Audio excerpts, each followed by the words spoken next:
Saddle up and ride back to 1969 with True Grit, the legendary Western that earned John Wayne his only Academy Award and cemented its place as one of the greatest films of the genre.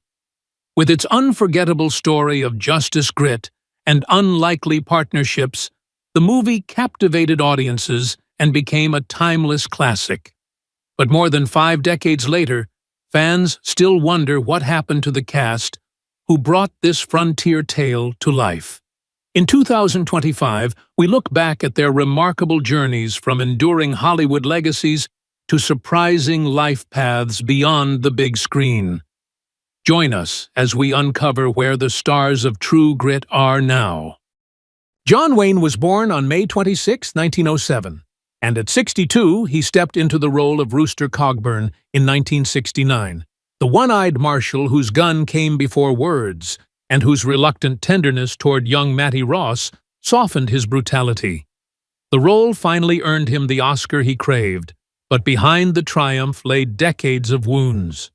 His childhood was marred by a father who failed at everything he touched, moving the family constantly, and the boy who would become Duke was mocked as clumsy, poor, and overly sentimental. That humiliation never left him, and his need to prove toughness evolved into a toxic mix of arrogance and paranoia on set. He insulted directors, bullied younger actors, and once came close to striking Robert Duvall during True Grit's production when Duvall dared question his technique. The same man who embodied rugged independence also harbored habits that destroyed him: chain-smoking 5 packs a day, drinking until dawn, and womanizing compulsively while marriages fell apart. The Conqueror, filmed on nuclear-contaminated soil, turned into a macabre symbol of his hubris.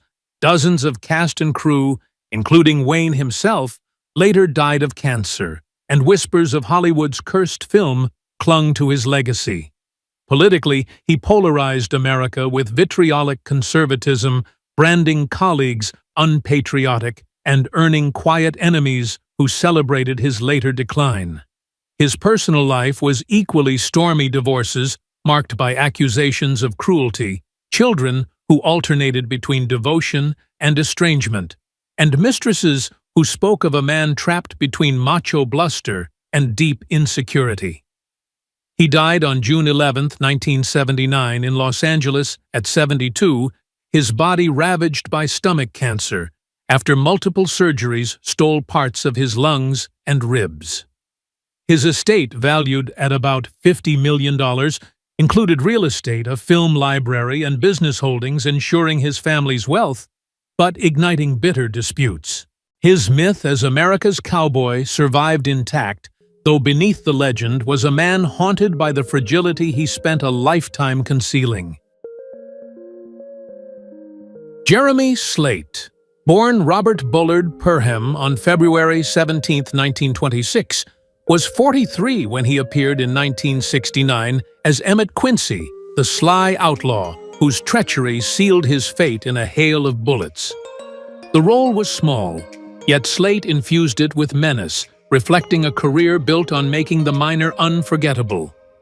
His early life was scarred by Depression-era poverty and emotional neglect, leaving him to grow up ridiculed for being bookish and oddly restless. He enlisted in the Navy during World War II, where the trauma of combat carved a shell he carried into adulthood, masking his vulnerabilities with bravado. His Hollywood career was erratic. Once a promising television actor, he found himself typecast in biker flicks and villains, and his refusal to play by the rules made him a pariah among casting directors. His greatest humiliation came when studios quietly blacklisted him after he was exposed as a participant in the hedonistic sexual freedom movement of the 1970s, his name surfacing in lurid accounts of group encounters chronicled in Gay Talese's scandalous writings. Once respected, he became a cautionary tale of Hollywood indulgence gone too far. Off-screen, he lived recklessly, an affair with feminist Sally Binford that dissolved in mutual destruction, a tempestuous romance with actress Tammy Grimes, and countless fleeting dalliances that left him with a reputation for instability. Professionally, he dabbled in songwriting, penning tunes recorded by Glenn Campbell, but never found sustained success. Later years brought illness, disappointment, and financial struggles with his net worth, only in the low millions, tiny compared to co-stars, reflecting a lifetime of bad deals and squandered opportunities. He died on November 19, 2006 in Los Angeles at 80, following surgery for esophageal cancer. His estate was modest, a reflection of his restless spirit, but the stories of his excesses, his defiance, and his refusal to conform left a shadowy legacy less celebrated than Wayne or Campbell, yet whispered about with a mix of awe and disbelief by those who knew the untamed man behind the outlaw's sneer. Glenn Campbell was born on April 22nd, and at 33, he donned the hat of LaBeouf in 1969, the pompous, prideful Texas Ranger whose vanity and rigidity alienated others, yet gave the story a strange spark. Audiences found his performance awkward, critics labeled him wooden, and insiders whispered that director Henry Hathaway used him as a marketing ploy, banking on Campbell's chart-topping fame rather than acting skill. His childhood was one of humiliation, raised as the seventh of 12 children in a dirt-poor Arkansas shack, where hunger was constant. His clothes marked him as a target for bullies, and music became his only escape. When success came, it was blinding and destructive. Campbell spiraled into addictions, alcohol, cocaine, and pills, his face gracing tabloids for DUIs, public fights, and a notorious affair with Tanya Tucker that erupted in hotel brawls and drunken television appearances. His most devastating career humiliation came in the 1980s, when his reputation collapsed under scandal, his clean country image shattered, and venues refused to book him. He cycled through 4 marriages, the earlier ones ending in bitter divorces, where accusations of violence and neglect surfaced, while children struggled with resentment over his absences and erratic behavior. Even as he sold 45 million records and hosted a hit television show, Campbell sabotaged himself with affairs, jealous rages, and nights lost in cocaine haze. Later years brought a cruel twist. Alzheimer's stripped him of memory and dignity, forcing him onto a farewell tour, where he often forgot lyrics and faces, turning concerts into a heartbreaking spectacle. He died on August 8, 2017, in Nashville at 81, leaving behind an estate worth around $50 million, drawn from royalties, publishing rights, and properties. But his family fell into bitter legal disputes over control of his legacy. The man who once sang of gentle southern summers left the world as a symbol of brilliance, ravaged by excess, his name forever tangled in both triumph and tragedy. Dennis Hopper was born on May 17, 1936 in Dodge City, Kansas, and was 33 years old when he played Moon in True Grit. In 1969, a role that seemed small on the page but came alive through his jittery mannerisms, nervous energy, and tragic hesitation to stand up against evil before being brutally silenced by his outlaw partner. As a child, Hopper's life was marked by instability and bitterness. He was often ridiculed for his strange imagination, mocked for his awkwardness, and isolated in ways that left him hungry for rebellion. That hunger became his fuel, but also his curse. Early in Hollywood, he clashed violently with directors, most famously storming off sets in drug-fueled rages, and on the set of True Grit, his volatile behavior reached such a peak that John Wayne reportedly pulled a gun on him after losing patience.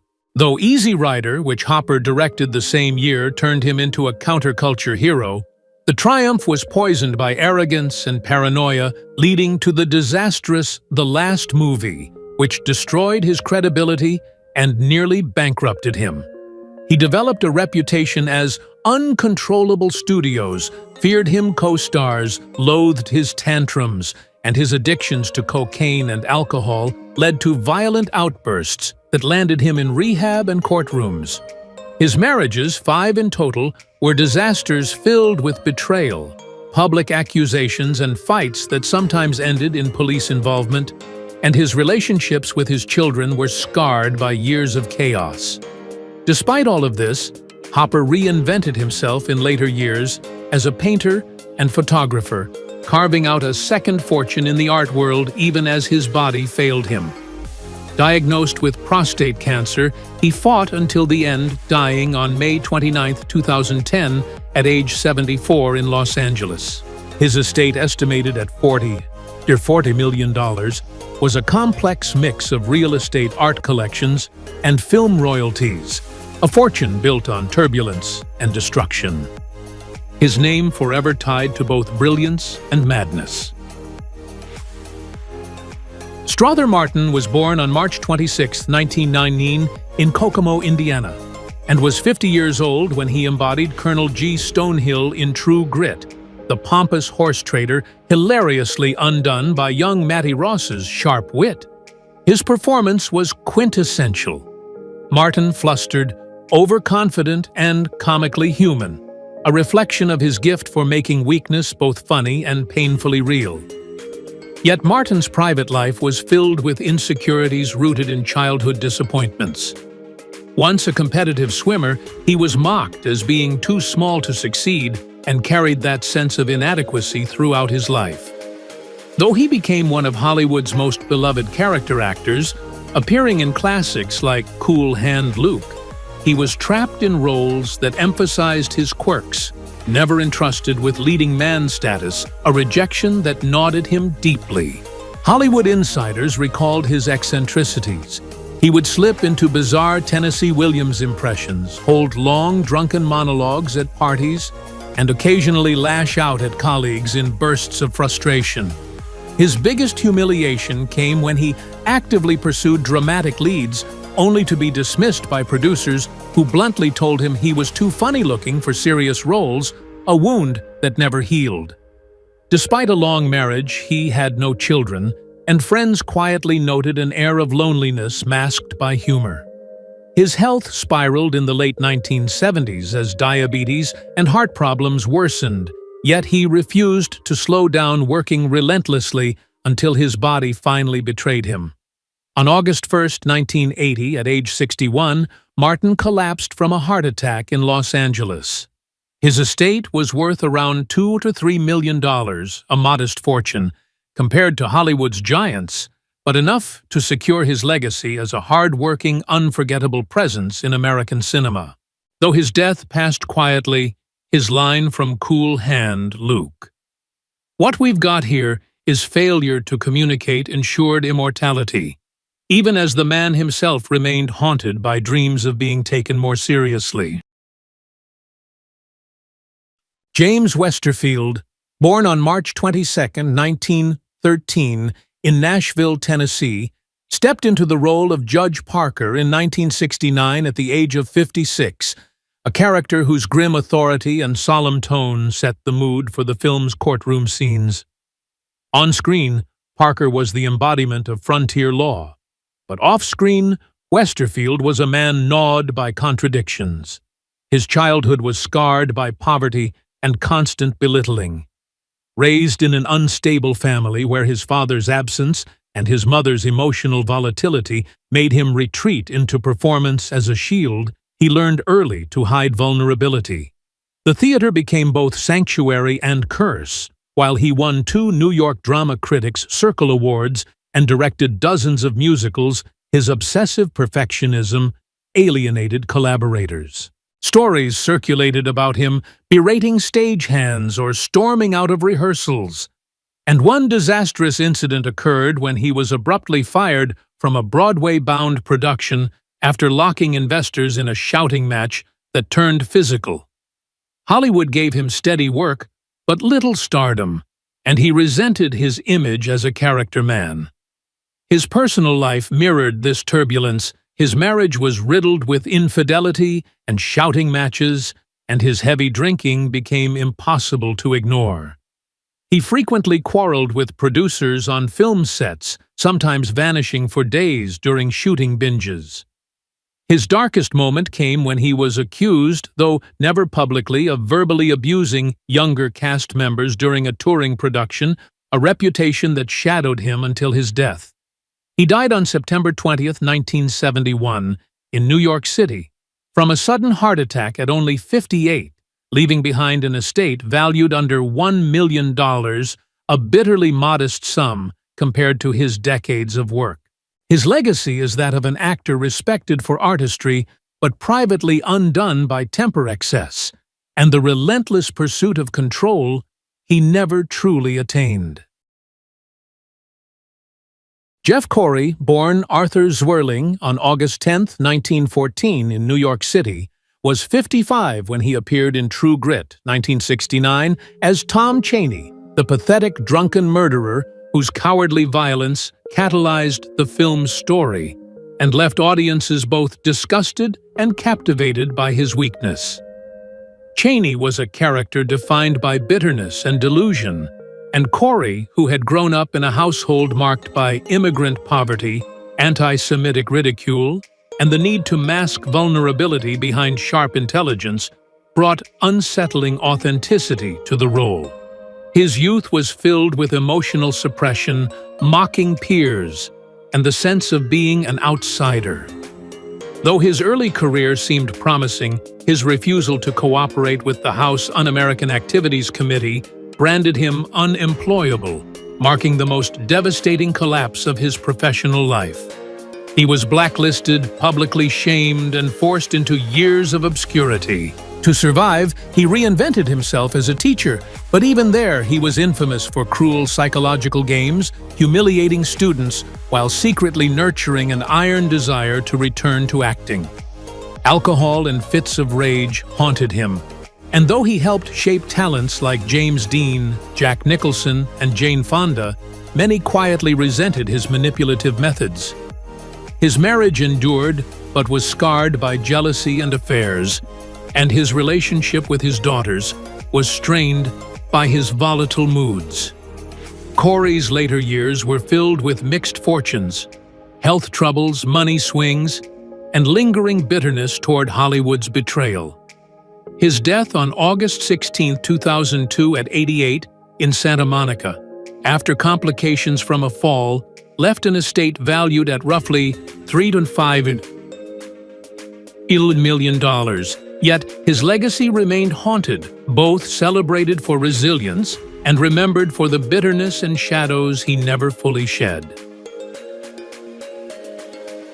John Doucette, born January 21, 1921 in Brockton, Massachusetts, was 48 when he appeared in True Grit as the sheriff who pointed young Mattie Ross toward the legendary rooster Cogburn, delivering a few lines that carried both humor and weight. In childhood, Doucette was relentlessly bullied for his stutter and awkwardness, often returning home in tears to a family struggling through Depression-era scarcity, a hardship that bred resilience, but also a sharp edge to his personality. He found escape in performance, but Hollywood proved ruthless. Though he became one of the most recognizable heavies in film and television, appearing in nearly 300 productions, he was almost always relegated to secondary roles. His biggest career humiliation came when he was fired from a Western TV series after an on-set fight with its star accounts. Suggest Doucette showed up drunk, challenged the actor to a fistfight, and lost both the fight and the job. Gambling was his secret vice. He blew fortunes at racetracks, and stories circulated of him borrowing money from co-stars only to vanish until the next job paid. At home, his marriage was marred by his volatility and absences. Although he fathered 8 children, several later described him as distant and emotionally unavailable, with one son cutting ties entirely. He was haunted by survivor's guilt from his World War II service, which contributed to heavy drinking and sudden outbursts. Cancer claimed him on August 16, 1994, in Banning, California, at age 73. And though his steady work left him with an estate valued between $2 and $3 million, much of it came late in his career from television jobs he once derided as cheap filler. To many, Doucette was the consummate professional, but to those close to him, he was a man consumed by inner demons, masking fragility with toughness both on and off the screen. Kim Darby was born on July 8, 1947, and portrayed Mattie Ross in 1969 at age 22. As Mattie, she stunned audiences with her sharp intelligence, legal precision, and unflinching pursuit of justice, creating a new kind of female character in a male-dominated Western. But her real life stood in contrast to the heroine's confidence. Born Deborah Zerby into a vaudeville family, she spent her childhood being dragged from stage to stage, often neglected by parents too consumed with their own performances. She was mocked by classmates for her appearance and lack of social ease, developing a habit of hiding insecurities beneath determination. After True Grit, instead of being propelled into stardom, Darby's career faltered.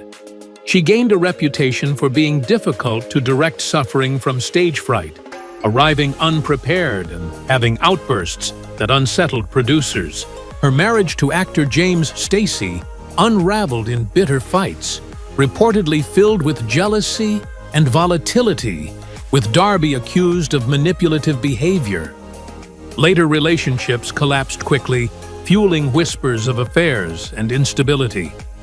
Her greatest career wound came when she was publicly fired from a major studio project and branded unreliable, a label that effectively destroyed her momentum in the industry. Rumors of substance abuse followed her, and colleagues noted her nervous breakdowns and erratic behavior on sets. She turned to teaching acting at USC, which provided stability, but also reflected how far she had fallen from the promise of her youth. Her daughter, from one of her short-lived marriages, has been described as distant, the bond strained by Darby's personal demons. Now 78, and still alive in 2025, her net worth is estimated around $500,000, a modest fortune compared to her once bright Hollywood promise. Though her name remains immortal, for Mattie Ross, the rest of her life is marked by missed chances, scandals half-whispered in industry corridors, and the irony of a woman who once symbolized resilience, yet could not master her own chaos. Robert Duvall was born on January 5, 1931, and played Ned Pepper in 1969 at age 38. His role as the ruthless outlaw captivated audiences because Pepper, though a villain, was given a raw dignity that only Duvall could deliver, a complexity that made viewers question their own sympathies. Yet Duvall's real life was far stormier than the calculated menace of his character. Growing up as the son of a strict Navy admiral, he endured a cold household that prized discipline over affection, leaving him rebellious, insecure, and desperate to carve out his own identity. His early career was riddled with humiliations, including being fired from a television pilot after screaming at the director and being labeled uncontrollable by producers. Stories circulated of his obsession with authenticity, sometimes to cruelty. He was said to ridicule co-stars he thought lacked talent, creating lasting grudges. His marriages were turbulent, with bitter divorces filled with accusations of emotional abuse and violent arguments. One former partner described life with him as a storm of anger and silence. The most painful professional rejection came when he was denied the lead in a groundbreaking film after studio executives deemed him too unstable, a judgment that haunted him even as he later won acclaim in The Godfather and Apocalypse Now. Despite the chaos, he amassed immense success investing in ranch lands and embracing a love of tango that he flaunted in his later years. Now, at 94, still occasionally active, Duvall's net worth is near $60 million, his wealth built on royalties, real estate, and careful financial choices.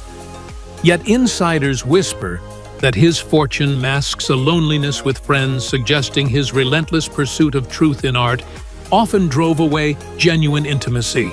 His legacy is that of a man both celebrated and feared, a master actor who lived as fiercely off-screen as he did in the roles that made him legendary.